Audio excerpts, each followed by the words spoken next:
Everyone's talking about AI these days, right? This season on Compiler, we're diving deep into how AI is reshaping the world we live in. Join us for a new season of Compiler, an original podcast from Red Hat. Subscribe now, wherever you get your podcasts.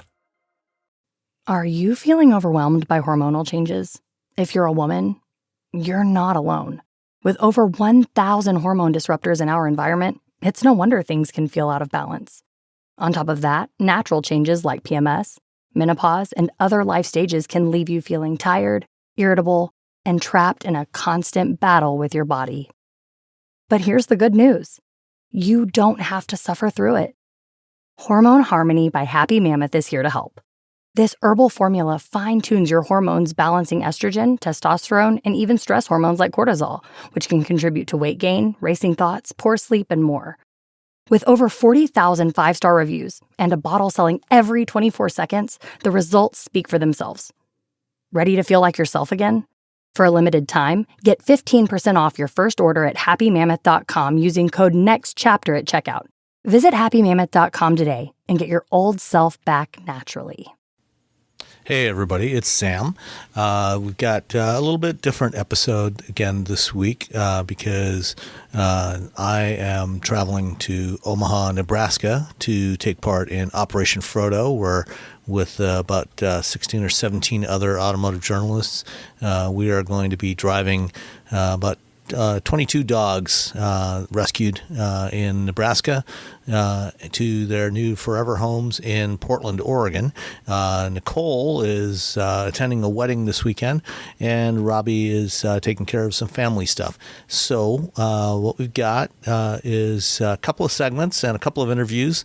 First off, I'm going to be talking with Robbie about GM's big announcement this week that they are stopping funding for Cruise and abandoning their efforts to develop robotaxis and a robotaxi business, and instead they'll take a lot of the engineering resources from Cruise and fold that into their advanced driver assist and automated driving programs in-house for their consumer vehicles.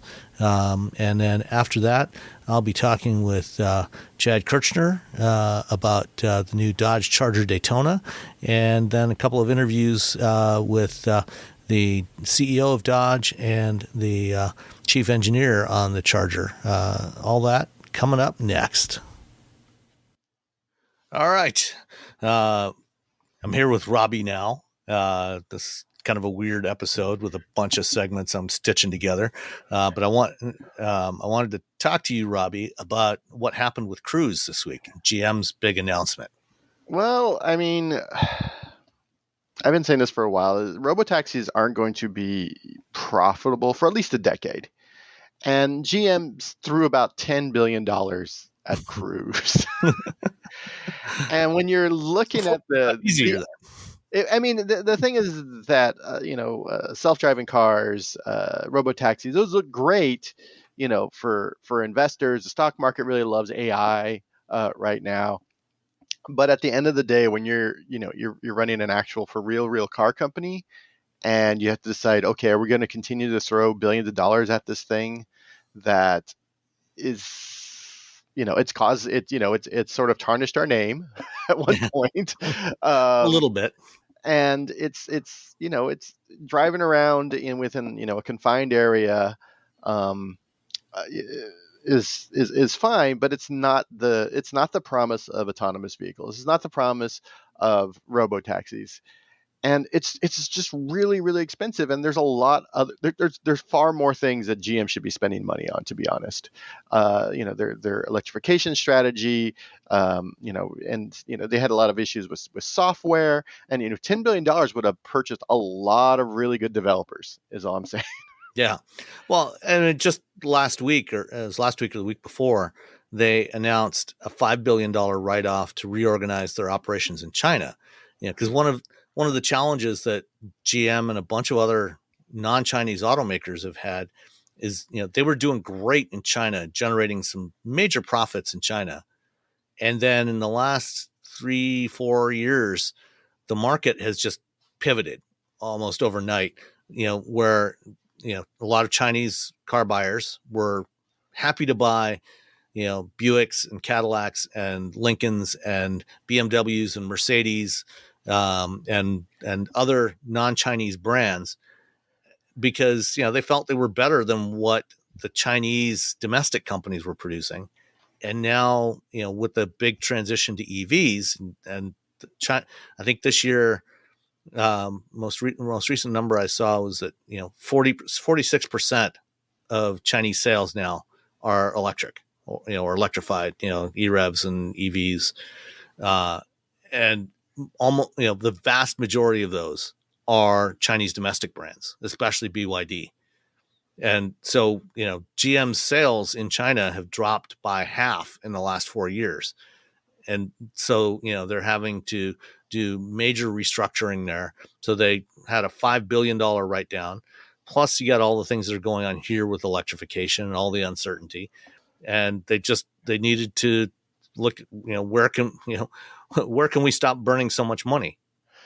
Yeah, I mean, you've sort of lost the Chinese market because, again, like you said, everyone was buying those other, cars from other companies because, the Chinese cars just weren't there yet, and now they are, and they're there at a price point that's pretty compelling, and so the company, especially Buick was essentially like ruled China for a while. It was like a surprise. People didn't realize Buick was still around. I'm like, oh no, Buick's still huge in China. Yeah. And now when you lose that, when GM went through its Chapter 11 bankruptcy in 2009, the people from from the government, that were involved in that reorganization process, they came in and they said, let's kill GM. They were already decided, they're killing Pontiac and Saturn and Hummer and all that. Said, let's kill GMC and Buick as well. And then they took a look at the numbers and they realized that, the average sale price for a GMC truck was $10,000 more than a Chevrolet truck, even though it was basically the same thing. And they said, oh, maybe we better keep GMC around. Yeah. And Buick, even though they weren't selling very many cars here, they were selling, at the time, 1.2 million a year in China. And last year, I think it was down to like 200,000, 250,000. Oof. Yeah. Which is it's 250,000 is kind of huge, but when you look at the Chinese market, you're like, oh.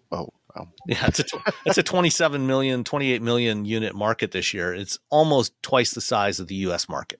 Yeah. So it's GM has to make tough decisions right now. Because it's still a company. They still have to make money. They still have to, they still have shareholders that they have to deal with. They still have. They got shares they got to buy back. They got shares they got to buy back, and you have to deal with the uncertainty of a new, administration that may change things. It might not change things. It might change things too much, which might change things just enough for them to be happy. It's just there's a lot going on, and when you look at that, and you look at like, well, we have all these things that are making money, and then we have this giant thing that's over here that's not making money. Yeah. And Google has with Waymo, Google makes it, every time you Google something, they're making money off that. Yeah. They've got other businesses that are printing money faster than the US government.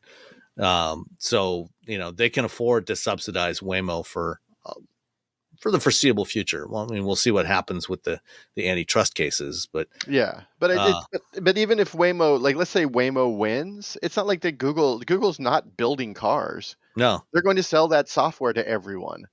And at that point, if Waymo wins, when we get to this point where there is a true robotaxi, which, by the way, I would like the idea of actual true for real robotaxis that can take people around, especially those who can't drive for whatever reason. But it's so far from now, and it's such an expensive question, or it's such an expensive endeavor and problem to solve. And so when you're thinking about it as a company, when you're when you're Mary Bear and you're looking at that, you're like, that's a lot of money, and we don't have anything after we've been promised. We've been promised, and we've been promising for years that we're going to be able to solve this problem, and we can't. And we know that we can't, because now we're looking at it and like, it's just going to be a lot of money for a long time. Why don't we stop paying for it, do what we do best, which is build cars, and then when the technology catches up, then we can either license it from someone or put people on it to sort of take what has happened in the world and do that. I mean, it's the same thing with EVs. I mean, a lot of people just sort of waiting and seeing until the hardware and the software and the battery technology caught up, and they're like, okay, now we can do it. You don't always have to be the people who do it. Let other people do it sometimes. Yeah, well, I mean, when Ford decided to stop funding Argo 2 years ago, they said, we believe in this technology. We think this is ultimately going to work, but building an automated mobility service is something that is going to take many, many years and billions and billions of dollars in losses. And we've got to spend money on electrification. We got to spend money on other stuff. And we can't afford to burn these billions of dollars for the rest of the decade. And then, they shut down Argo. Ford ended up hiring probably half of the engineers from Argo and brought them in, created their Latitude AI division that is developing, that's continuing to develop Blue Cruise and developing level 3 systems for Ford consumer vehicles. And that's exactly what's happening now with Cruise, with everything else. GM, said, yeah, we're going to take a bunch of the engineers, roll them into our ADAS development teams, and we'll focus on advanced ADAS and automated driving for consumer vehicles. What's interesting though, back when the Argo announcement happened, I said at the time and afterwards, that there was a risk that GM would do the same thing to Cruise. And I think that risk is part of what happened to Cruise last year, why they suddenly started getting so much more aggressive in terms of trying to roll out driverless services, getting commercialized, because I think, it seemed like Mary Barra was much more committed to the whole robotaxi thing than Jim Farley was. Mm-hmm. And, I felt that she was not going to let Cruise, she was not going to shut down Cruise yet. And, she's going to be 65 in 2026, and probably retiring. We don't know who the next CEO of General Motors is going to be. And there was always a significant likelihood that whoever Mary Barra's successor was not going to be as enthusiastic about Cruise as she was. Mm-hmm.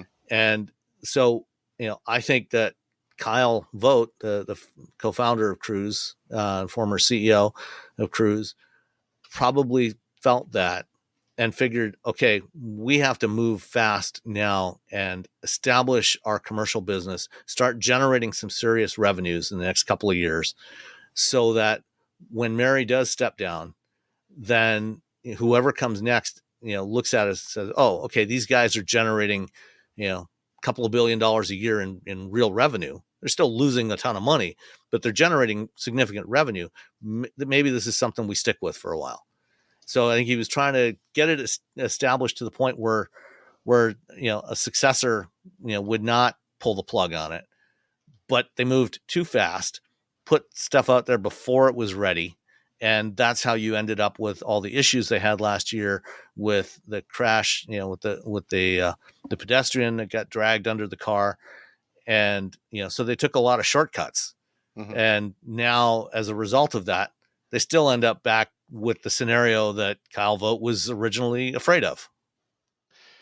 Yeah, no, I think, and I think he made a lot of, he introduced a lot of problems at Cruise, to be honest. Mm-hmm. And I think that we both talked to him at one of their sort of open houses, and he was not happy about our question. No, definitely not. And so it's one of those things where you're just like, okay, well, how do we deal with this situation? And the way that they decided to do under that leadership was just hide things and move fast and break things. And unfortunately, they're breaking things on public streets, people, and included, yeah, and breaking people. And so, that's not a thing you should be doing on public streets. And, rightfully, that whole team was sort of dismantled, and Kyle, was pushed out. And it's very funny that he tweeted that he's like, "Oh, the GMs are dummies." I'm like, "Really, dude? Really? Is this what you is this what you want to?" All right, fine, whatever. I mean, I think it's a big part of it is the decisions that he made that led to the current situation. Yeah. No, it's definitely a lot of things that he did. But yeah, I think, it's the right move right now for GM. Again, with a lot of uncertainty, and also, their EV, they are finally on track to deliver the EV stuff that they want to do. And the Lyric is a great car. The Equinox, people love the Equinox. I've got an Equinox in the driveway right now. Yeah, and I think they are finally getting over that sort of hump. And I still think there's some issues with the infotainment system in these vehicles a little bit, but they're working towards it. And I would rather them deliver quality workmanship and quality development and quality software and quality hardware to people, to their end users, to their actual customers, than to keep funding something that's not going to make them money for a very, very long time. And when people will like, well, EVs don't make money, I'm like, first of all, like, let's say the first year of the Bronco, that didn't make money because there's all this R&D. Everything doesn't make money initially. So every once in a while, you'll see like every Rivian costs, every R1S costs Rivian like $10,000. I'm like, yeah, every first Ford Bronco probably costs Ford $10,000 when you go into the marketing, the R&D, the work, the retooling a factory, of training people. I mean, no one makes money initially off of a car, regardless of whether or not it is a electric car or a gas car. There's a long time where you're just sort of trying to recoup your costs. So settle down. But at least they're selling EVs. You're not selling a robotaxi. No one's, yeah. Yeah. Well, Elon wants to try, but we'll see. I don't have much faith in that. I mean, a lot of that is, to be honest, it's having covered Elon and Tesla for years. It's very much like, hey, he, as a business person, as a person who understands how the stock market works, he's very smart. Yeah. He understands like, oh, if I say this, then our stock will go up. And then, if I say this, then our stock will go up. And so, that's essentially what you're seeing a lot of at Tesla, when the reality is like, I would rather see Tesla improve their manufacturing, and I would rather see Tesla introduce a less expensive vehicle to the market. But an inexpensive vehicle means lower margins, which shareholders are like, well, you're going to make less money to make this car, but if you tell everyone you're making a self-driving car and a taxi, here's a bunch of money to, yeah. So. Yeah. All right. Any other thoughts on GM before I let you go?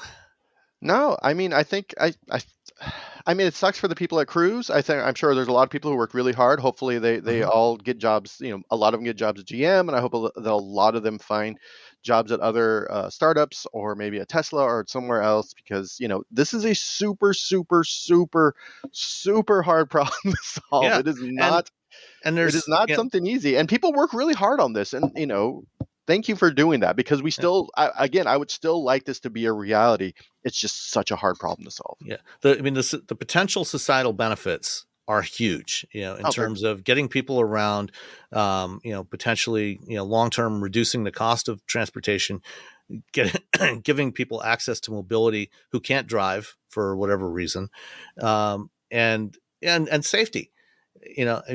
40,000 people a year die on the roads in the United States alone, over 1.2 million globally. And if we can slash those numbers, that those fatalities come with a huge societal cost in terms of, the cost of, healthcare, the cost to their families, the personal cost to their families, everything. And, there's so much potential benefit, but we got to do it right. We can't screw it up. Yeah, we got to do this right, and but until then, those folks that are working on it, keep working on it. I mean, God, I hope none of those people. I hope everyone gets a job. I'm always sad when something has to get shut down just for the human cost of like people losing jobs, people like, oh no, it's not just developers. There's a whole, support staff, everything that's happening at Cruise. That's really tough for those folks, and that's always a huge bummer. But hopefully, they can put they'll get snatched up for somewhere else. Yep, absolutely. All right, thanks, Robbie. Take care. Thanks. Everyone's talking about AI these days, right? This season on Compiler, we're diving deep into how AI is reshaping the world we live in. Join us for a new season of Compiler, an original podcast from Red Hat. Subscribe now wherever you get your podcasts. Are you feeling overwhelmed by hormonal changes? If you're a woman, you're not alone. With over 1,000 hormone disruptors in our environment, it's no wonder things can feel out of balance. On top of that, natural changes like PMS, menopause, and other life stages can leave you feeling tired, irritable, and trapped in a constant battle with your body. But here's the good news. You don't have to suffer through it. Hormone Harmony by Happy Mammoth is here to help. This herbal formula fine-tunes your hormones, balancing estrogen, testosterone, and even stress hormones like cortisol, which can contribute to weight gain, racing thoughts, poor sleep, and more. With over 40,000 five-star reviews and a bottle selling every 24 seconds, the results speak for themselves. Ready to feel like yourself again? For a limited time, get 15% off your first order at happymammoth.com using code NEXTCHAPTER at checkout. Visit happymammoth.com today and get your old self back naturally. All you homeowners have unique needs. Some feel the need to paint their door a vibrant shade of blue. Others have the need to decorate their bathroom with fish, anchors, and other nautical items. And because each homeowner has unique needs, Geico helps you get the right coverage for your home and what's in it. That way, you get exactly what's right for you, even if your needs are unique. Get more with Geico. Did you know you can support Wheel Bearings directly? Head to patreon.com/wheelbearingsmedia and you can become a patron today. Your contributions will help fund the platforms and tools we use to bring the podcast to you. And exclusives and improvements are already on the way thanks to your generosity. So if you want to be part of an automotive podcast like no other, head to patreon.com/wheelbearingsmedia. We've updated the Wheel Bearings merch store, and now there's a whole bunch of new choices, new colors, new styles, t-shirts, sweatshirts, hoodies, hats, mugs, travel mugs, stickers, aprons, tote bags, you name it. You can get your Wheel Bearings merch at shop.wheelbearings.media. Go check it out. That's shop.wheelbearings.media. Chad Kirchner, welcome back to Wheel Bearings. Thanks, Sam, for having me. Appreciate it. As I've explained, this is kind of an oddball episode this week. I'm pulling together a bunch of segments because everybody's off doing stuff this week, and we can't really get together to record a regular episode.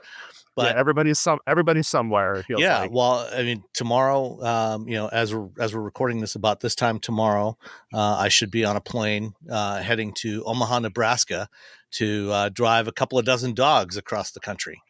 Oh yes, that's right. It's that time of year. Operation Frodo. We got 22 dogs that we're transporting this year. Wow, from that's a lot. Omaha to the West Coast.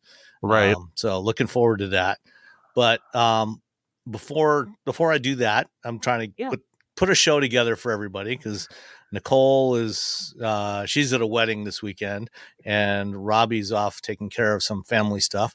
So you just spent the morning.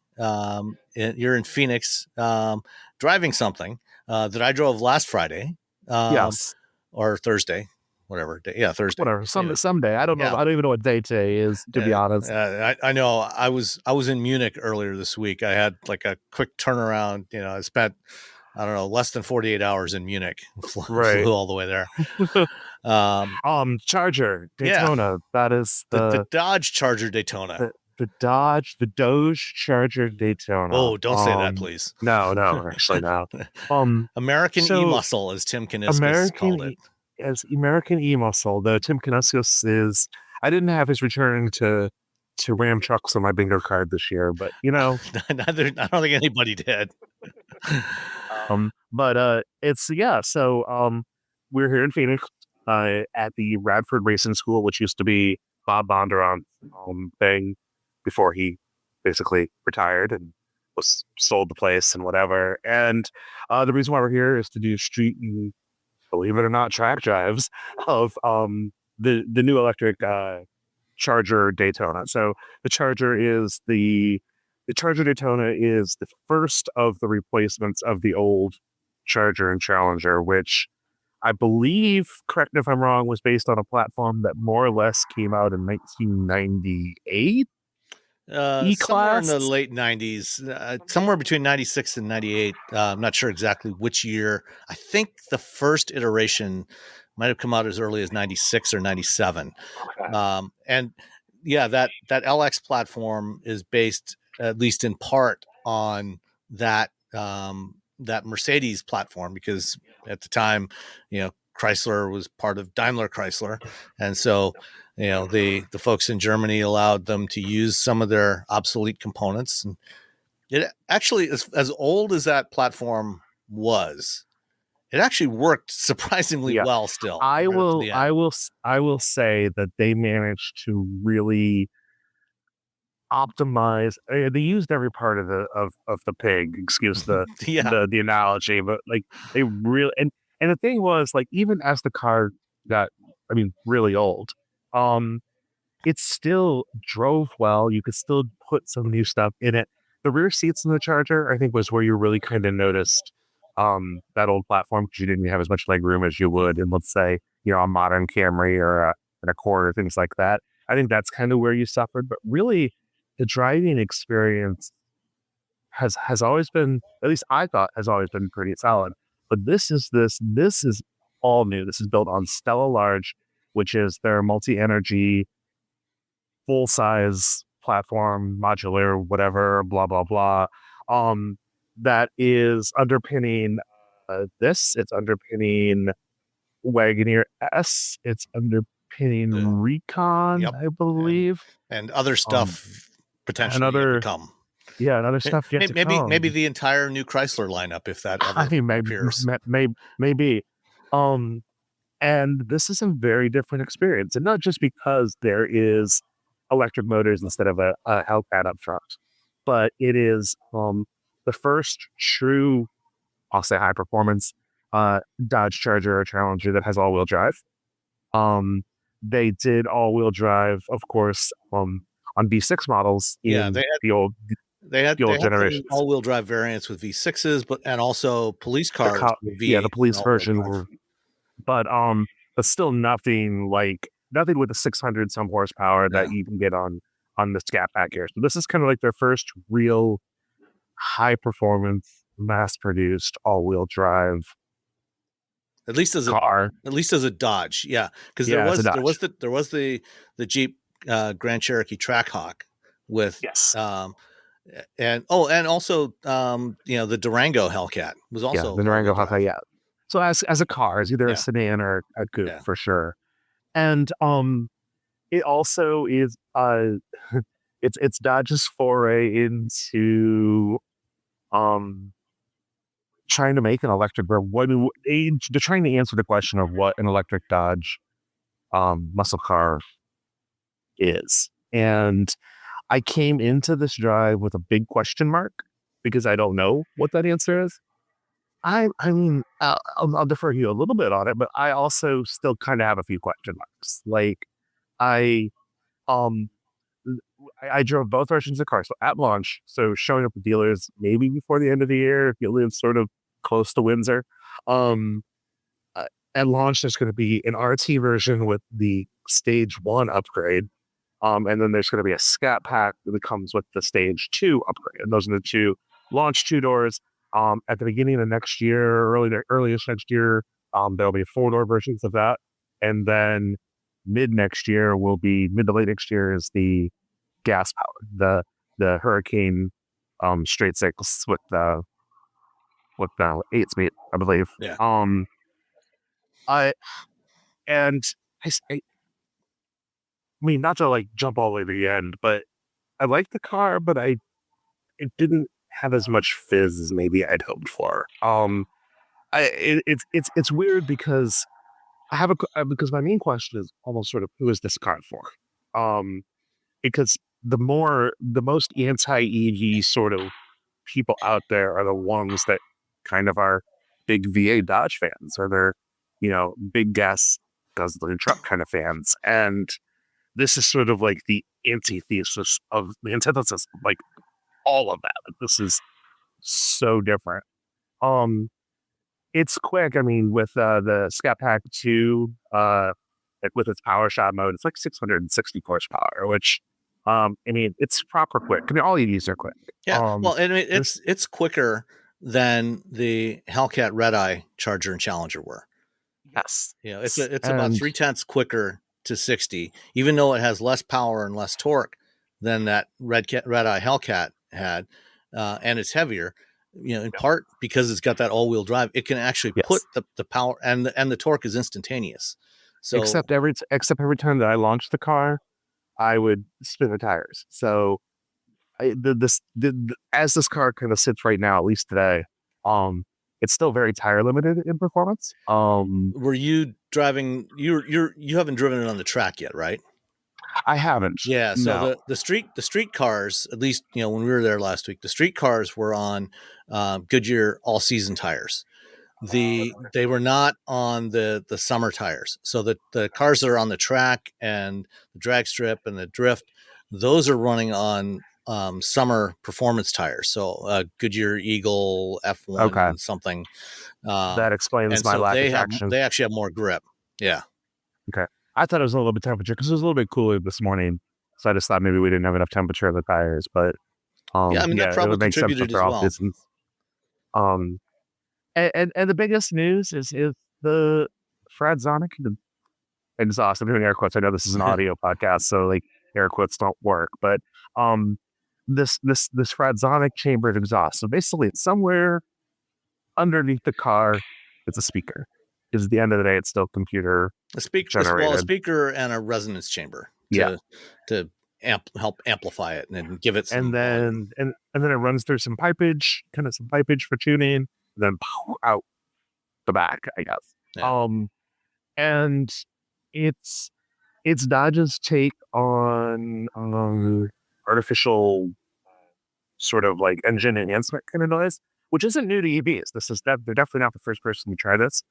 Well, they're the first person to maybe make as much of a deal out of it, and they're the first ones to really spend a lot of time and effort into it. So if you start the car in its tracks, basically in its track setting with the Fradsonic turned on, that sort of initial startup sound is as loud as a Hellcat gas powered is as well. So it'll deliver something like near 100 decibels of loudness, and it is loud, and it always is there with you. It's not like a pedestrian warning chime that stops at 22 miles an hour or whatever. Like, this will live with you from when you start the car, as although long as you can go into the settings and actually turn that off. You can. And I actually had a car that I didn't realize it was turned off on. I'm like, why is this car so quiet? And it's because the Fradsonics turned off. That's sort of like that's the big thing that they're kind of, other than electrification itself, that's the big thing they're bragging about. And I think that takes, I think it's a good electric car. I think it's actually a good car. I'm not still entirely sold on the Fradsonic, which is why I'm kind of glad you can turn it off. Though I do tend to like artificial engine noises or artificial simulated noise when I'm driving sportingly, because I think a lot of people, if you've never driven if you're used to driving sports cars and you've never driven an EV, you kind of don't realize how much senses you lose when you can't really hear anything. Like when you lose that kind of perception of speed from having a gas powered engine. I mean, we use, well, hopefully we're not using our sense of taste, but we're certainly using our other senses: touch, sound, vision. When we're driving, especially when we're driving quickly, and that was the whole strategy behind the Ioniq 5N, the Hyundai Ioniq 5N, is to give you that feedback about what's going on, so that even if you're not looking down at the fake tachometer, you're still getting that feedback about what's happening. And, there's a muscle memory connection between what you're hearing and what you're seeing and what you're feeling, through the seat of your pants and your hands on the steering wheel that, especially when you're driving quickly, can be helpful. Yeah. And I almost feel blind isn't the right term because I can see, but like it really does feel like you're missing a T sense, and I don't feel as confident driving quickly down my favorite back road when I can't hear something. So I like this idea of having this artificial noise, however the automaker decides to tackle it, to sort of add that back in. I like to even turn it off on the highway because I don't need it on the highway, but I think it's important for that kind of back road, kind of sporty kind of drive. Mhm. So I understand why they did it. I think it's I think it's okay. I think my biggest criticism sort of around it is this particular version of the car doesn't have the erupt 2-speed transmission, so it's just a single gear. The SRT will have that. It kind of feels like on the highway, like if you're driving in sport mode, you take it out of sport mode. Like it kind of feels like you're just always driving a gear or two too low. Like you're in the way that it's geared, it kind of feels like you're always looking for a shift, and the car will never shift. Mhm. So if you're like 60 miles an hour, like you get out into the 10 is here, and you get traffic, and you're just kind of cruising along at 65, 70, and you're like, I need the car to shift, and it won't shift. Yeah. And it's a weird feeling with the regen and stuff like that. So there's some things about that I feel like some automakers maybe do a little bit better. If you're just in sort of the auto mode, and especially if you turn the Fransonic off, this is a very, very good highway cruiser.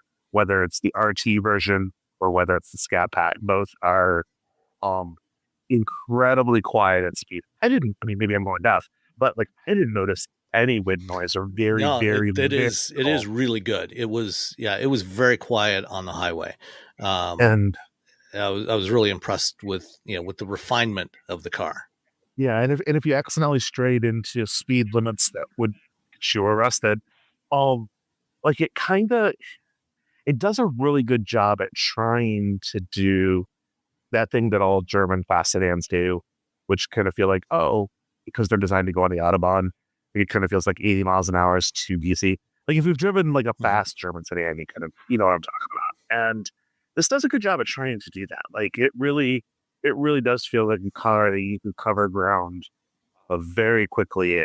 And with the RT, that's 308 miles before charging. So that's a decent amount of range as well. It's still a big heavy car, but the Charger and Challengers have always been big heavy cars. So this is bigger and heavier. This is bigger. It's 6 inches longer than the old Charger, and it's wider than the old wide body. It's something like half an inch narrower than the legal requirement to have auxiliary lights. Yeah. So like how if your listeners are like, the amber lights across the front of a Raptor, for example, it has to have it because it's over, I think, 80 inch or whatever the FMVS was, 84 inches, whatever. If this is like within half an inch of that. So this car is very big, it's very wide, it feels very big, it feels very wide. I don't think it ever drives smaller than it is. But I never thought the old Challenger or Charger did either. Yeah. You can definitely hand fist it and have some fun with it. You can definitely, it's definitely an enjoyable experience. I think it needs a little bit more fizz, and I know that's going to be a really hard thing to describe, especially in audio. But like a lot of our colleagues have been kind of comparing the experience of driving the Ioniq 5N, and this isn't that car. First off, the Ioniq 5N is smaller, at least storage capacity and stuff wise. This is a different car for a different audience, but like that delivers with an electric platform. That delivers so much charm and so much entertainment. And this car is entertaining, but I think it's missing something. And maybe the SRT solves that. Maybe when we get the the Banshee that solves that for me. But the Scat Pack Level 2 that I drove today has a sticker price because it had options on it at $83,000. That's i5 M60 money. That's but it's also 10 grand or 10 grand less than the old wide body Hellcat, right, which was 93. So, yes, it is expensive, but it's not as expensive, as the old one. But it's right around the same price as a Model S long range, and a Plaid is not that much more. Not that I'm saying you should go by Elon Musk's cars, don't. But if you are looking for straight line performance, which is kind of what Dodge has sort of always kind of been, these cars will definitely do it. But there are some electric cars that are definitely quicker. Mm-hmm. So for not that much more money. Yeah, I mean, Lucid Air, the yep. Model S, even the Ioniq 5N is as quick as the Charger. And to your comment about maybe needing a little more fizz, I think maybe if they added in the sort of simulated shifting that you have on the Ioniq, that might be just that last little bit that you need. Because going back to the sound, one interesting detail is on the Ioniq 5N, that all that sound you hear is almost entirely on the inside. You don't really hear any of that on the outside of the car. Whereas in the Charger, you hear it inside and you hear it on the so you can annoy your neighbors just as much. It's everywhere. Yeah. Yep. But of course, and that's kind of the Dodge ownership, right? Yeah, exactly. Like a Ford Mustang has a quiet startup mode because you like your neighbors. You buy a Charger because you don't like your neighbors. Yeah. And I'm cool with that. Like I kind of love the counterculture-y, in some ways, the counterculture-y, like I almost cursed, sorry. But like the big like flipping the middle finger to sort of normalcy and normal cars and stuff like that. And I've always sort of like appreciated like how Dodge kind of tried to be that. And I think that they're trying to do that here. And I think it's a very good first attempt. I just think it needs a little tweaking. And honestly, like I think you kind of nailed it with just that simulated transmission. I think if it had just a little bit more of engagement that way, that type of experience brings, it probably would solve my major issue with it, which is just a little bit more that is. And it's almost cliche to say this, but like, oh, you're saying they should make the car worse to make it better? And I say, yeah, like basically the Ioniq 5N is quicker in its normal full EV, just normal driving kind of like mode, with its high powered setting. You're slower when you use the simulated transmission because it's limiting torque to map out torque curves and things like that. It's slower. It's noticeable. It's so much more.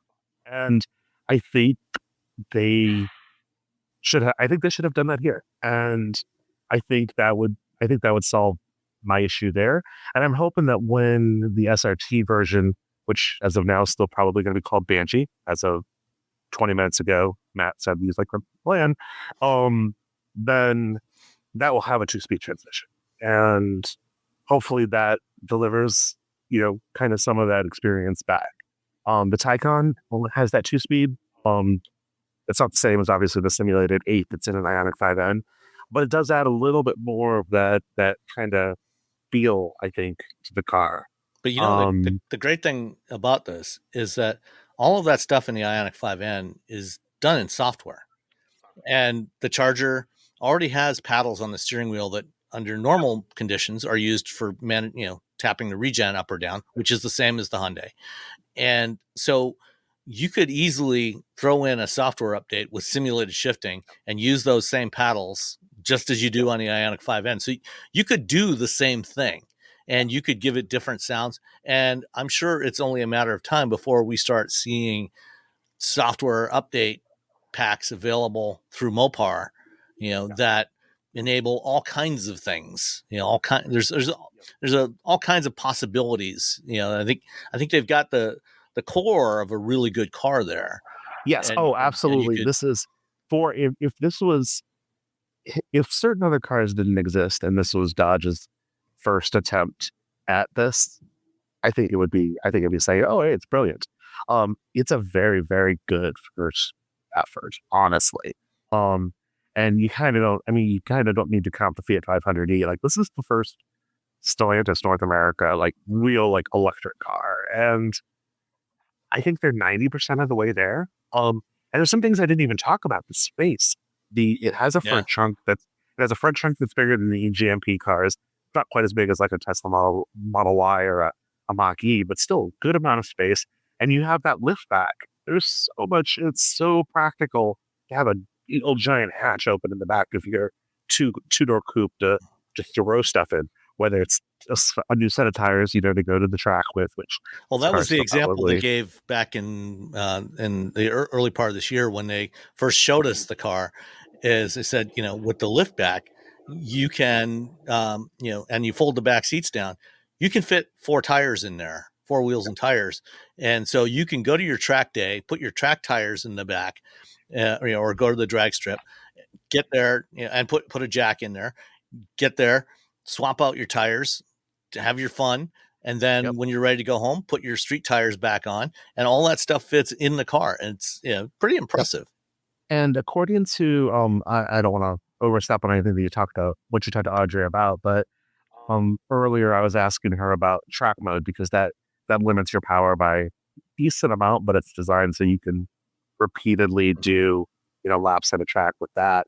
And she was saying she doesn't believe that it starts to derate at all performance much before 50%. So some EVs, like, really, like, especially Teslas, for the longest time, like, you got below like 90% state of charge, you start to notice your performance hit.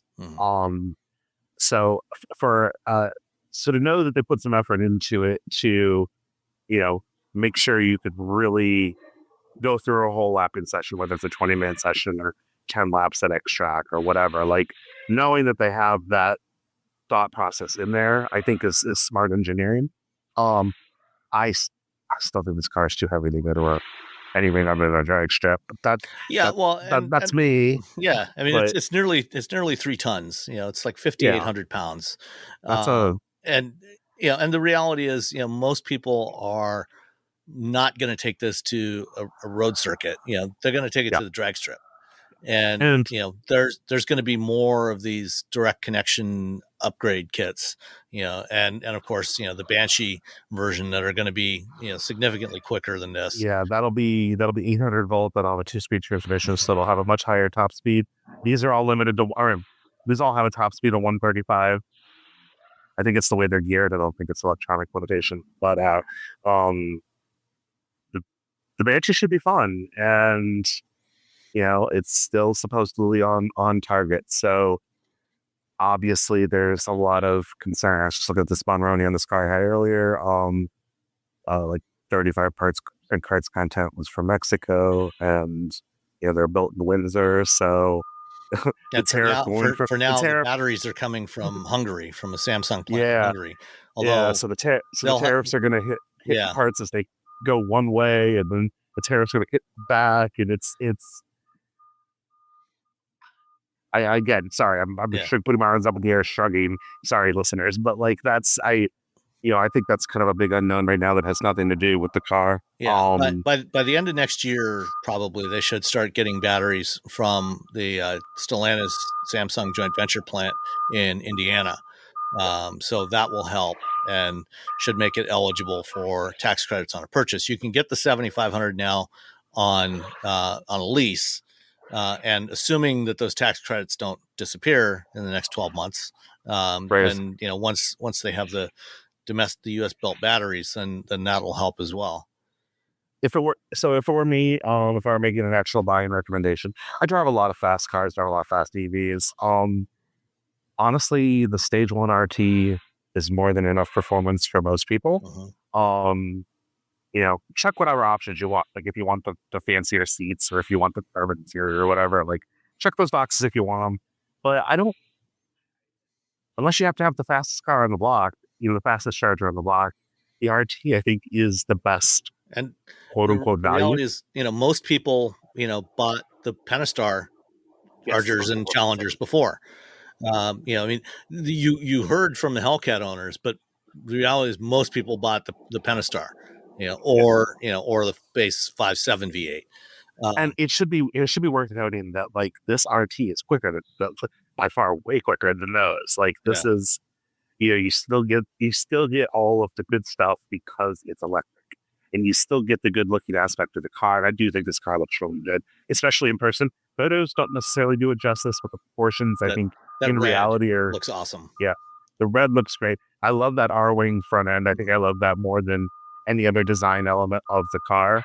And like I said at the very beginning, this is their first like all new version of this car. So the interior is like, in a lot of ways, makes sense. Like it feels modern, and they had an opportunity to do some interesting design things. Still kind of feels like a normal car, but like they've really had a real blank slate to go with, a real clean sheet to go with. And outside of, pedestrian safety standards and things like that, like this car looks pretty wild in a way that I think Dodge wanted. And I think that if you looked at the concept and you're like, there's no way they could do that. Yeah, they did. This looks it's exactly the same. Yes. One thing you didn't mention, I'd like to hear your thoughts on is driving up South Mountain. Yes. I mean, this, I drove up there, this is a tight, twisting mountain road, very few, straightaways of any notable length, and a lot of blind corners. I'm curious what you thought about that. It's a big car. Like that particular road, the turns themselves are similar to other mountain passes that I'm sure a lot of people have driven on, or some people have driven on for sure. But it was a very narrow path, and it's hard to. This car is very wide, and you don't ever forget that this car is very wide. So, I think it handled it reasonably well. Like we said, we were in the Scat Pack with the Track Pack, so we had the fancy suspension, the better brakes, and all of that. And I think it was competent at doing it. It was definitely more competent than any of the gas-powered cars from Dodge that I've driven doing that.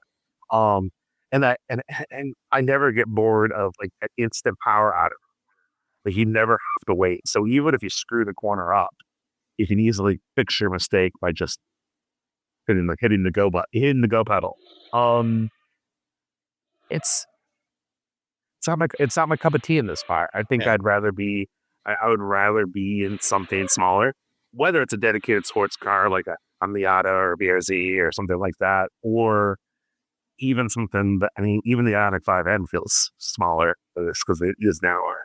I think that's better suited for this particular narrow kind of pass. I think if you're on a mountain road that maybe was a little bit wider with more sweepers and longer straights, I think you could have a lot of fun in this car. But the real tight, narrow, it's a good Miata road. Mm-hmm. Oh yeah, and it's a good Miata road. Yeah, this isn't a Miata. Yeah, I mean it is like you say, it's a big car. It doesn't feel as heavy as it is, which a lot of that is due to a lot of that weight being down low because of the battery under the floor. Yeah, this is their best weight distribution. But obviously the width is a challenge on a road like that. Especially because it's like almost every other corner is a blind corner. And so you do have to take care to make sure you don't cross over the line and stay in your lane. And there were, at least on the day we were there were quite a few cyclists going up and down as well. Yes. And the only real dynamic issue I had with it was the steering. The steering, is precise, but it has no real feel to it. No, there's no. Even you put it in sport mode, track mode, it's a little better, but not much.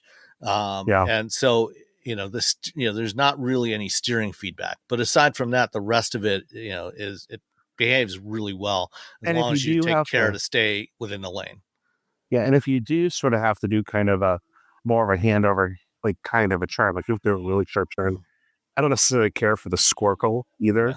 I think in normal driving, the squircle is fine, but on a really tight turn like road like that, I think I'd rather have a round wheel. Yeah. I know that's kind of a idea. old fashioned line of thought, but a actual steering wheel wouldn't be so bad. But I think in normal driving, Squirrel's fine. Other than in my driving position, it's not as extreme as what you find on, like the Cybertruck or something like that. Though I will say, in my driving position with the steering Squircle where I want it, I have a hard time seeing parts of the instrument cluster. Oh, okay. So it actually kind of blocked some of the turn signal indicator, for example. I'm kind of looking down once to see if it's still on. One thing that I haven't talked about that I absolutely love is they have the optional blind spot view camera thing. So if you get the surround view camera set up, when you turn on your indicator, either left or right, a pop up on the screen, that blind spot view. And I like the way Hyundai does it better. Hyundai and Kia and Genesis, I like the way they do it better, is they put it in the instrument cluster on either the left or the right side of the cluster. But I love having that extra visibility because this car doesn't have kind of has a blind spot, back in the rear 3/4, especially it's over. Overall, it's pretty good visibility though. But it is. But yeah, it is, and the front drops off pretty well too. Like the hood's long, but because of that R-Week design, it's really kind of jumps off the front, almost kind of 911-ish in some ways. But it's I love that feature. I want every automaker to have it.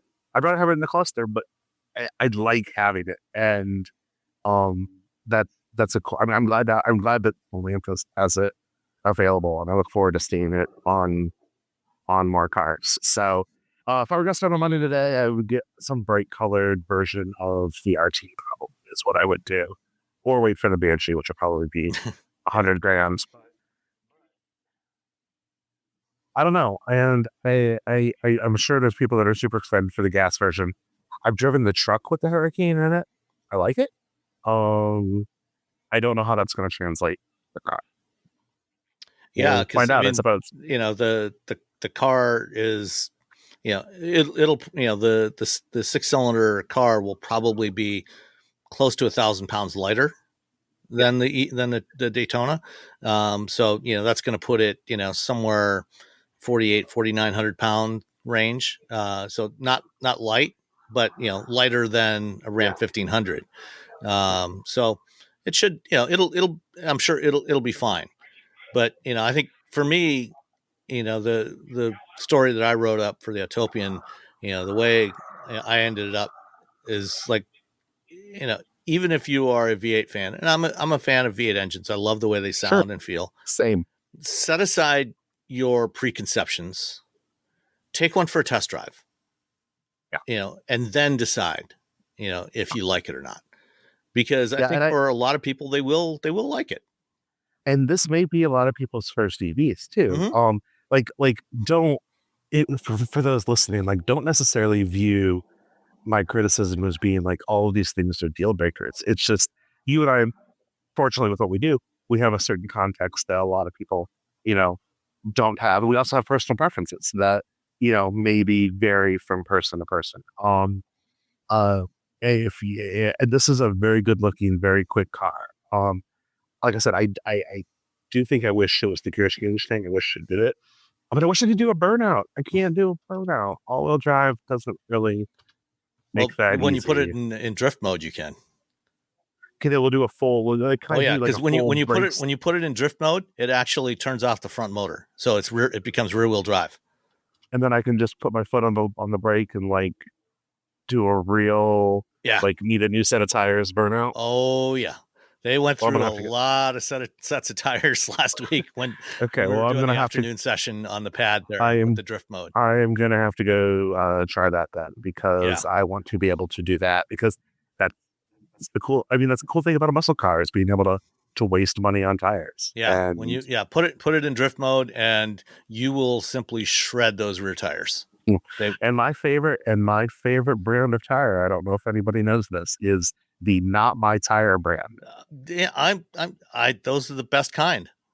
They are. When somebody else is paying for them, that's the best kind. They're the best tires. They're so amazing. No, I think that it's an interesting car. It's definitely an interesting car. And I think that I don't know if a Hellcat buyer is going to be like, oh, I need to have this.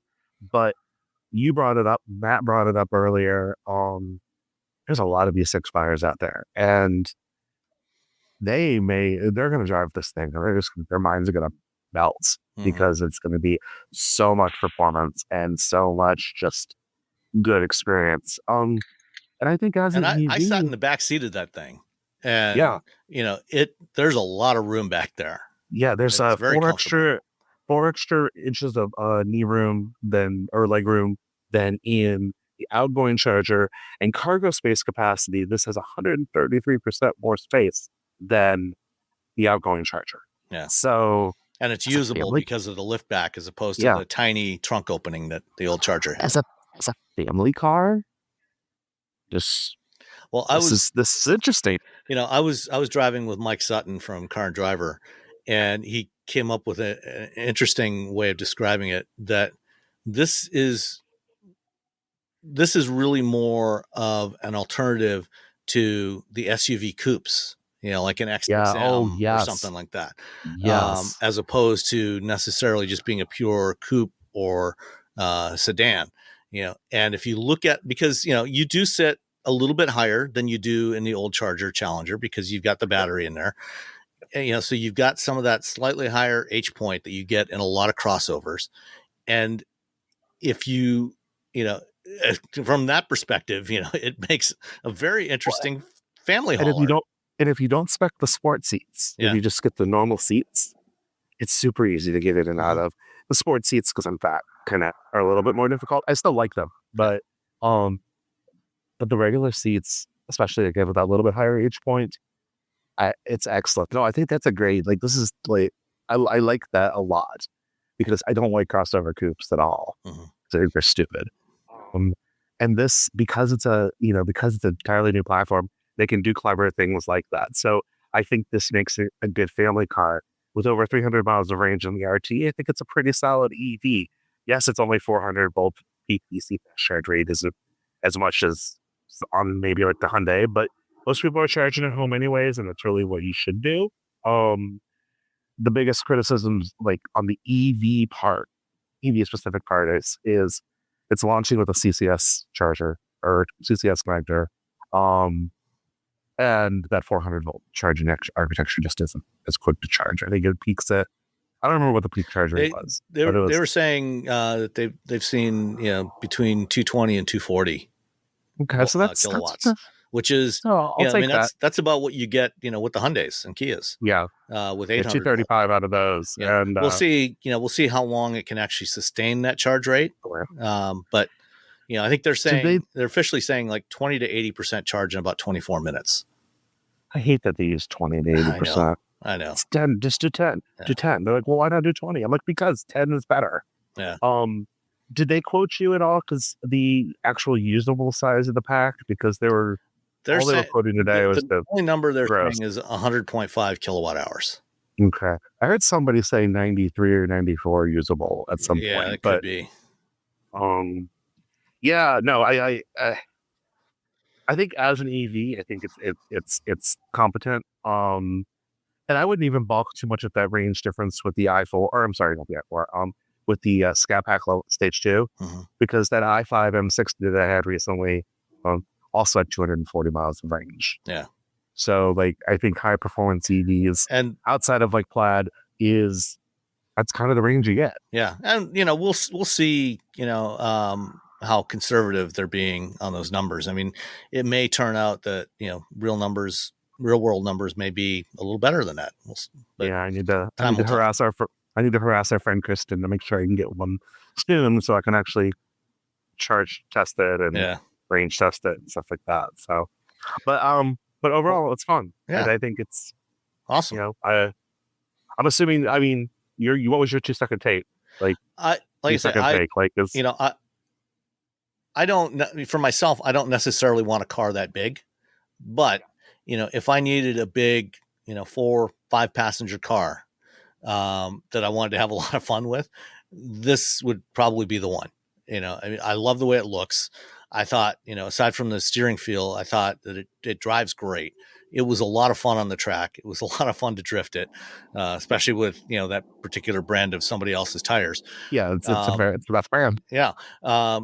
So it was, I liked it a lot. The only kind of complaint I had about the interior was just that panel of the HVAC controls right below the center touchscreen feels kind of deep, and feels, because the rest of the interior is so nice, especially with the textured door panels and the ambient lighting on there. It looks so good.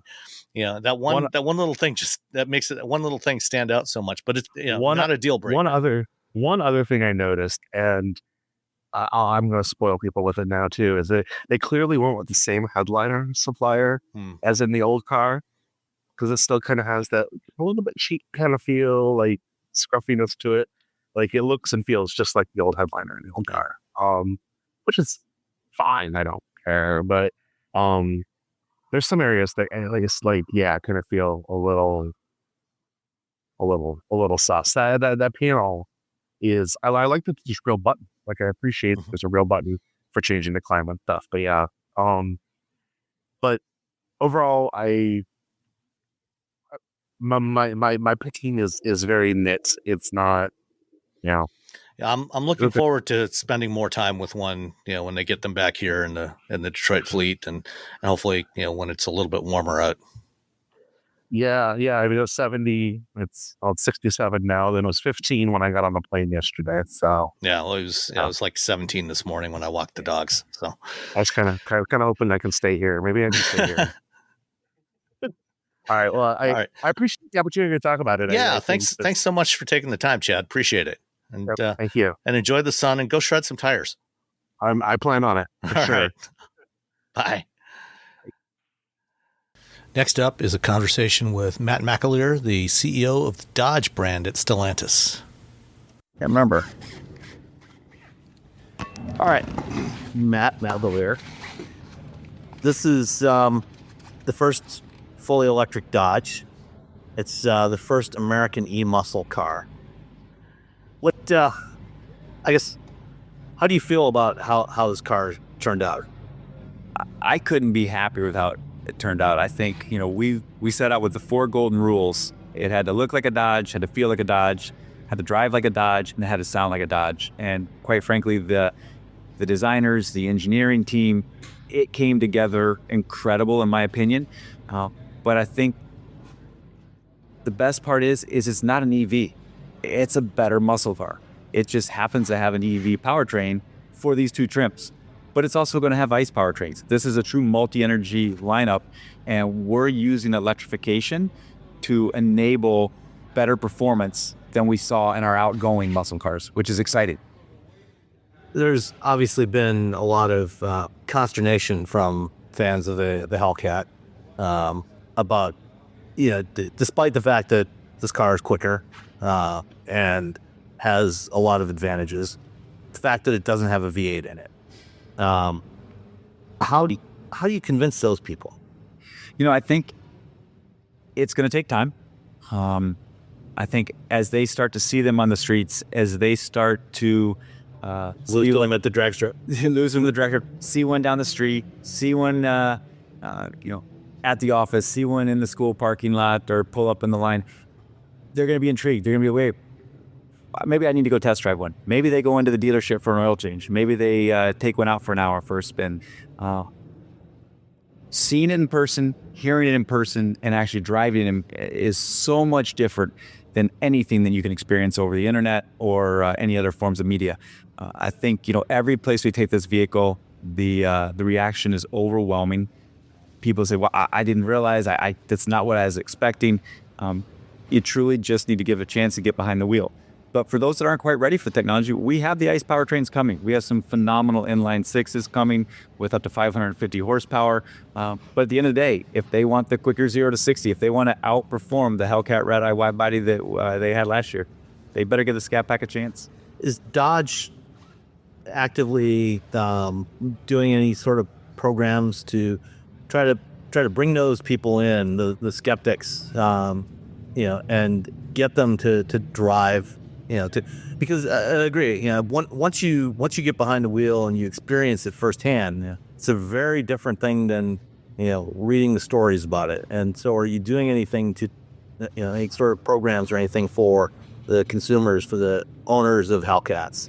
Yeah, so one of the things we're going to do is here we're at the Radford Racing School today. We're going to start interjecting these battery powertrain vehicles into the fleet down here for people to come to this school and experience it. We're also working with our dealer body to put them into their courtesy transportation program so that when they do come in for an oil change or a service appointment on their current generation vehicle, they could take one out, they can experience it. But they can also go in and test drive one at different dealerships. And then we're also working on a multi-city tour in the first quarter next year where we're going to go out and do not only dealer sales training, but consumer events in the EV. So we open the minds. We've partnered and taken it to different EV drive events throughout the country. So it's a multi-prong approach of just opening people's eyes and getting them willing to get behind the wheel. I'm sure you've had some consumers already, I would assume you've had some, that have had a chance to experience it. Have you seen those people change their opinion once they try it out? This is actually where we're down here today. You guys are the first to truly drive this vehicle outside of employees. We've had them in the employee fleet now for a couple months, and I've had one, and I've taken so many people for rides that just being in the vehicle has changed their perception and mindset. It's amazing. You park it in the parking lot, you run into the store, you come back out, and there's 4 or 5 people gathered around it, taking pictures and want to talk about it. Taking it to Cars and Coffee, and you pull in, and it's just swarm of people coming around, contemplating, asking questions, rationalizing the electric powertrain. And I think, I heard it from one gentleman at Cars and Coffee, and it really hit home. And he was a Durango Hellcat owner, and I looked at him and he's looking at it, and we talked about it for a while, and he said, you know what? He said, just because I love my Hellcat doesn't mean I can't love this also. You have a son and a daughter, completely different, but you love them both. We're not telling people to fall out of love with their old powertrains or their old performance. We're just telling them to open their mind to what different technology can bring to the market that maybe they didn't even realize they wanted yet. Stepping back a little bit, for the Dodge brand. Right now, you got Durango, you got Hornet, you got the Charger coming into the lineup. What's your vision for the Dodge brand going forward? What does the lineup start to look like? Well, at the heart, we're staying core to our DNA. We set out about 10 years ago to be America's performance brand, and that's not changing. You fast forward a year from now, and you'll have the 2-door and the 4-door on the showroom floor, and both of these powertrains, the RT and the Scat Pack. We'll have the 2 6-pack, the standard output and the high output. So we'll have ICE models, we'll have BEV models, we'll have plug-in hybrid electric on the Hornet. We'll still have the Durango. We want to offer things that are different in the marketplace, things that customers don't necessarily need, but they want. They want something bold, brash, audacious that kind of stands out, whether or not it's bright colors or Fratsonic chamber or V8 exhaust. We've always said, we don't want to be everything to everybody. We know exactly who we are. We're okay if most of the buying public thinks we're a little crazy, we're a little out there. That's where we win, when we're different. Our job is to not bring commodities to market, but truly bring passionate vehicles that people want. Earlier we were talking about the Fratsonic exhaust and some of the possibilities. Do you think we'll start seeing things from Mopar, that other alternatives to what the sound you get from the factory? Well, I think if history is anything, and you look back over the last 10 years of Charger and Challenger, we've continued to evolve. We've continued to change up our powertrain lineups and bring fresh new things to market.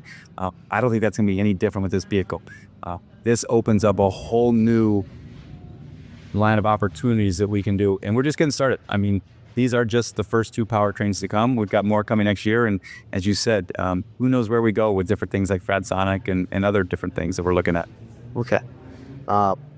Anything else about Dodge that you think people should be thinking about? Well, I think, specifically with this vehicle, historically we've sold more V6s than we have V8s. people associate Dodge with performance only, but it's also, performance can mean a lot of things to a lot of people. And these vehicles, every single one of them is a wide body. Wide body is no longer an option. Every single one is a standard all-wheel drive. This opens up different places of the country that maybe hadn't necessarily looked at a Charger or a Challenger in the past as a daily driver, and now they can. This has UV-like capability in its hidden hatch design with standard all-wheel drive, that this can be a daily driver. And I think that's what's exciting, is that we don't have to appeal to only the market and the customers we had before. We can start talking to a bigger audience. Yeah, well, certainly, that the hatchback, the liftback design, I think, definitely brings up some interesting opportunities. And last spring when you had the backgrounder, I think one of the things that was brought up was, you fold the back seats down, and there's enough room in there to put 4 track tires, 4 wheels of track tires in there. Go to the track, swap out your wheels and tires, spend your day at the track, and then when you're done, put your street tires back on. That kind of utility is something you could never do with the Challenger or the old Charger. Yeah, it does. It brings up a whole lot of opportunity we haven't had in the past, which I'm excited about. Yeah. All right. Well, thanks, Matt. Thank you. Appreciate it. And finally, I've got Audrey Moore, the chief engineer for the Dodge Charger Daytona. All right. Audrey Moore, you are the chief engineer for North American sedan platforms. Yep. So that obviously includes the new Charger. Yeah. So when did the work start on the Stella Large platform? It was a little over 3 years ago where we started that work for the platform. And was the decision made right from day one to make this a multi-energy platform, to go with a flexible architecture like this? Yeah, the concept really began talking about, Stellantis' Dare Forward 2030. Yeah. And then the best way to balance all of the portfolio and the mixes. And that kind of just led right into the multi-energy discussion. And then the development of, picking which versions and how would we want to do it. And then obviously tailored into the Dodge piece with the true ICE combinations of the HO and SO, and then adding in the electrification to go along with it. Yeah, back when they did the EV Day in 2021, when Tim Kuniskis showed that first shadowy teaser image of of the car, and all we saw really was the Fratzog, and he used the phrase, we're not building EVs, we're building American e-muscle. Mm-hmm. In terms of trying to build an e-muscle car, an electric muscle car, what was the driving force for your team in doing that? It came from so many different places, because you have to look at where we have been recently, right? With the Hellcats and the Demons and the Red Eyes. And you look at, what do people love about them? What makes it a muscle car? And so you really do go back to the basics of what Tim and the history is developed and built, right? It looks a certain way, it feels, drives, and sounds a certain way. And then we did sit down and then basically say, we have to deliver at a minimum, right? You have to give the customer what they're looking for. And we're just adding in electrification now into the mix. And then how much more awesome things can you give to the customer in the process? The big thing for us and me as we were starting this, though, is you look out at electrified vehicles, a lot of them in the marketplace, they distinctly make themselves electrified, right? They look electrified, they make the vehicle look electrified, and it's got a different feel to them, the panel screens and different things. This car, we wanted to make it's got a history, right? We wanted to make it like a muscle car, and then we're just adding electrification. That's why the cockpit, the interior, right? The driver-centric cockpit, the things that people love to have, the ability and flexibility, with the radio screens, and then the track mapping. So it kind of then evolved from that, but you stuck with the core basics to it and then added on. When people think of a muscle car, it's something different from, say, a sports car. Traditionally, muscle cars have been bigger, brawnier, obviously very quick, long, in the 60s and 70s, not necessarily the greatest handling cars, but then again, neither were sports cars at the time, so there's that. But,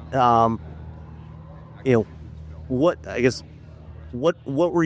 kind of feel were you trying to give this car did you want it, even though it's a big car and it's significantly bigger than the last generation Charger, what did you want it to really feel like? It needed to give exactly that personality that everybody expects from him, right? You know, that you used to pull up to the Hellcats or the other, like you hear them, hear the rumble, right? You feel the rumble. You get into the car, and then all of a sudden your 0 to 60 is there. You can pedal down to the metal, right, if you want to, and you can go as fast as you want. You grab the attention that you want from everyone, and that's exactly what you got to do, right? 0 to 60 in 3.3 seconds, right? Faster than what we've had before. You've got the handling, you've got the traction. We put the biggest offset wheels and tires, right, to get that actual maximum tire patch to the ground. So it's like we did everything that a muscle car, like a true Dodge muscle car needed, and then we just made it bigger and better. Yeah.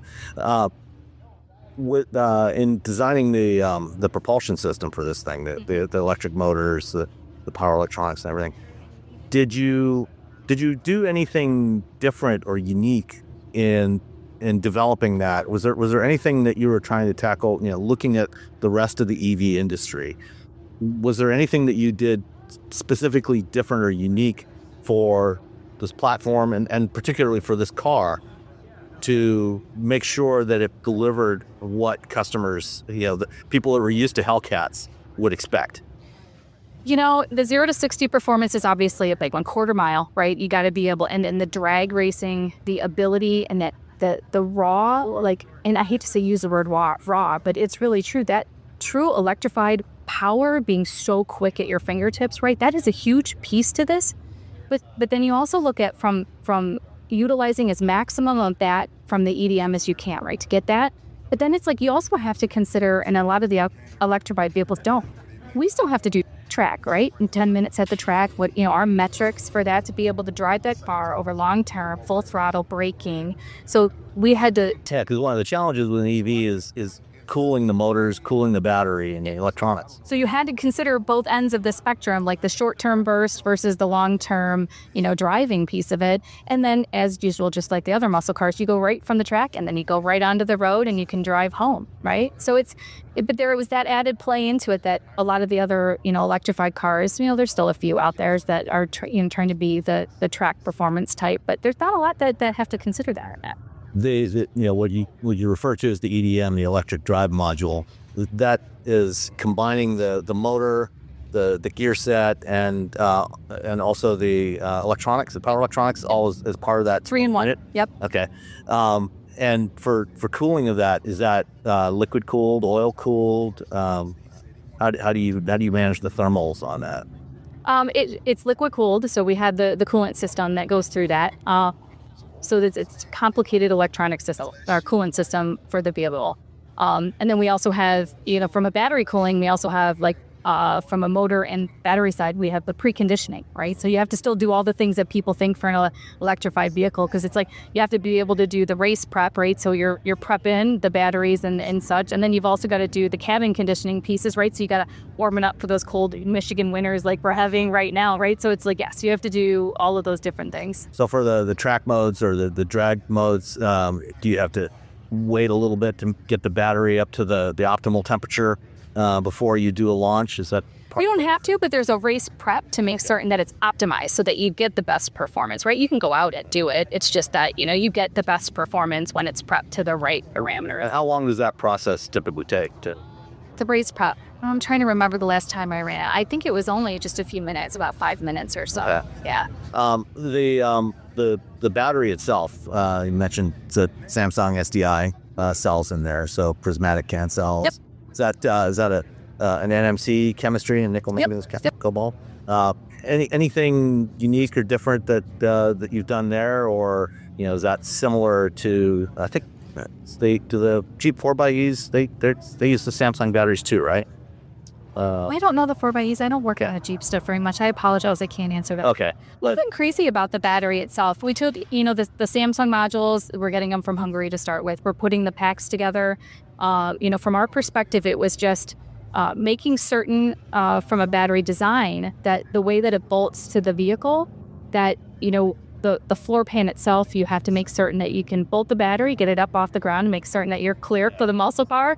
But then you also have to have the tunnel in order to make certain you can run the exhaust and drive shafts down. And so that design piece of it, there wasn't anything specifically unique to the modules per se. Okay. Yeah, I noticed, in the back seat, obviously, as a flexible platform, it does still have that tunnel there for the drive shaft. And actually, that looks like the packaging's pretty good. It's not as huge as it is in some other cars. Yeah, like some of the BMWs, the tunnel is actually quite a bit larger than what you see here. So yeah, like the overall packaging of this vehicle is quite impressive. In terms of the interior volume. One of the things you mentioned during the presentation earlier was the stiffness of the body in white, significantly stiffer than before, both with and without the battery in place. And benefits of that, I think, really gives you more flexibility in terms of, well, among other things, give you flexibility in terms of chassis tuning, right? Suspension tuning, so you can. Yeah, it really does. From a body torsional perspective, just, that rigidity piece, podcast, the amazing thing about this, both the 2-door and the 4-door are frameless doors, right? So you're balancing to make certain that body structure, it manages that with the frameless doors. And then, with that stiffness, right, you can then actually take that flexibility, right? And now that the suspension works a little bit different with the harmoniousness of the body. And yeah, so we have a little bit more flexibility, but we can get that stiffness, right, for track performance. So you're planted on the road. It's a little wider. We got the bigger tires, and then the chassis with the active dual valve damping, right? So it's just like that whole system now works a little bit better, and it's fantastic on the track. And being able to achieve that while also doing the lift back, having that giant opening in the back, that adds to that challenge. Yeah, that was an interesting piece of the development, not only just for, your NVH pieces of the puzzle, like the boom and the different pieces there. But yeah, that whole surround there, and then with the glass roof, right? Because it's an open structure. So then you have to. That can start resonating. Yep. So then, and there's no actual cross beams there. So it was a great engineering adventure for us to kind of get that dialed all in to achieve all the objectives, right? It's got to be quiet on the inside, seal well, and no boom or anything else. So anything special or unique in the body structure in terms of material use, or pretty standard mix of various grades of steels and aluminum and things like that? Yeah, it's pretty much a similar mix of the same things we do on other cars. We did to have, in the B pillar section, we added high strength steels, a lot of that, and some structural inserts, because you do need to be able to make certain that for, our safety requirements, roof crush and some of the others, that you have enough structure in that B pillar there, just because you don't have the door frame. So yeah, there's some structural inserts there and some good high strength in that whole area. Overall, what would you say were the biggest challenges team had in developing this vehicle? Oh, the biggest challenge, I don't know that I would call it a challenge, but this was the first time, like the Fratzonic chambered exhaust. That was probably the funnest part of this. It was because you knew we wanted sound, right? We knew it needed to resonate and needed to balance. And it wasn't just like push play and something comes out of the back of the car. We really wanted it to turn into something that was integrated into the car, right? So that it's you hit the throttle and it makes noise, right? You turn it on and off, you make noise, but it's like engine, RPM, but everything, it all moves together to create the sound. So it's a dynamic driving experience with the Fratzonic chamber. So I don't know that I would call it a challenge, but it definitely gave us probably one of the funnest parts of developing the car. And then of course picking the sounds, which were just, that was fun. At what point in the program was the decision made to include the it's from the beginning. Okay. All from the beginning. They started it from the beginning. Had to sound like a Dodge. Was there ever any thought to also incorporating simulated shifting as part of that? Well, it's been talked about, yes. Can't talk about future product if there is one, I don't know. But yeah, we talked about it, absolutely. Okay. And I guess, yeah, you mentioned the Fratzonic exhaust. Anything else that you would call maybe your biggest achievement, favorite achievement, in creating this vehicle?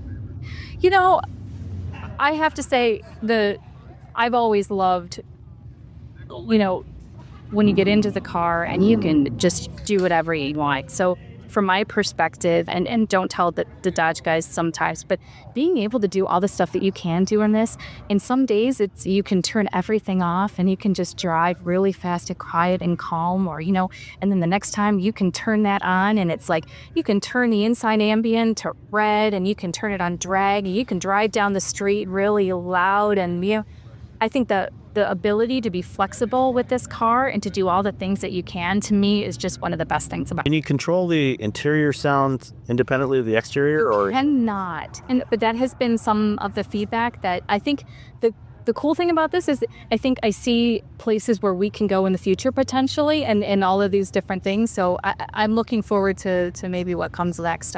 We're not certain yet. You see a potential for maybe offering, different sound options that customers could download?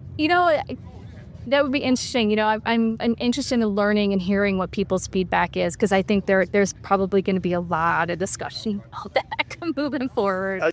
I would assume that, over the course of this program, you've probably been involved in some conversations with customers. We did do some research on it. Yep. What's been the feedback from them? How do they feel about it? I mean, obviously, I think, we've all heard, there's a lot of people are not crazy about the idea of an electric replacement for the Hellcat, but what have you been hearing from owners? It's really been truly, like, a lot of people have said the same thing. And when they see it online, when I hear the Fratsonic online, it is not the same thing as it is in person. And it's almost like 180 degrees. The skeptics that come and drive it, they're like, oh, wow. I thought it would sound funny, but it sounds amazing in person. I wasn't certain how it would be, but I drove it and I love it. So the biggest thing that I'm getting back is, this is very cool. This is doing a lot more than I thought it would, and it sounds so good in person. Yeah, one of the interesting things about driving is when we're driving, we use all of our senses. Maybe not taste, but our hearing, our vision, touch, through the seat of the pants, through the steering wheel, and that's one of the things about an internal combustion vehicle is there's so many different signals coming in. Obviously, sound is one of them. Another one, especially with the V8, is kind of that it almost has a pulse to it, that vibration it's got.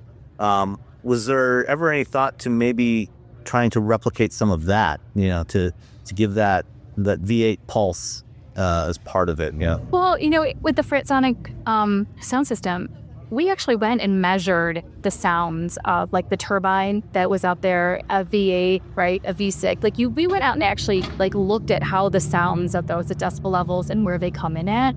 And the Fratsonic actually ties that in to it. Yeah, when it's sitting there idling, if you listen, you'll hear a pulse in the pulsing frequency in there. But what about an actual, a vibration? Oh, there's been discussions on it. At this point, obviously, it's not in the car. I don't know, what we'll bring in next, but there's, always options, but it's not there yet. Okay. Well, anything else you want to share about the Charger? Honestly, I think for me, this truly is something that is eye-opening, that I think people need to give it a second look, come out, and give it a try and take a look at it. It will surprise everyone, I think. Yeah, I agree. I think it's something you do have to experience. You set aside whatever preconceived notions you might have about EVs and actually experience this thing. And I think some people, if they really do that, I think they will come away surprised at their response to it. I think so too. I truly love driving the car. I've been driving it for 3 months now, and that's the way I feel. I get back into my old internal combustion now, and I want to go back to my BEV. Yeah, well, it's funny. I drive a lot of different things. And when I go from an EV to an internal combustion vehicle, and it's like when I step on the accelerator, it's like, come on, let's go. Let's take it so long. Exactly. All right. Well, thank you so much for your time. It was so pleasure to chat. It was lovely to chat with you. Everyone's talking about AI these days, right? This season on Compiler, we're diving deep into how AI is reshaping the world we live in. Join us for a new season of Compiler, an original podcast from Red Hat. Subscribe now wherever you get your podcasts. At Arizona State University, we're bringing world-class education from our globally acclaimed faculty to you. Ranked #1 in innovation for 10 consecutive years and #2 among public universities for employability. ASU isn't just ahead of the curve, it's creating new paths to success. Earn your degree from the nation's most innovative university. Online, that's a degree better. Explore more than 300 undergraduate, graduate, and certificate programs at asuonline.asu.edu.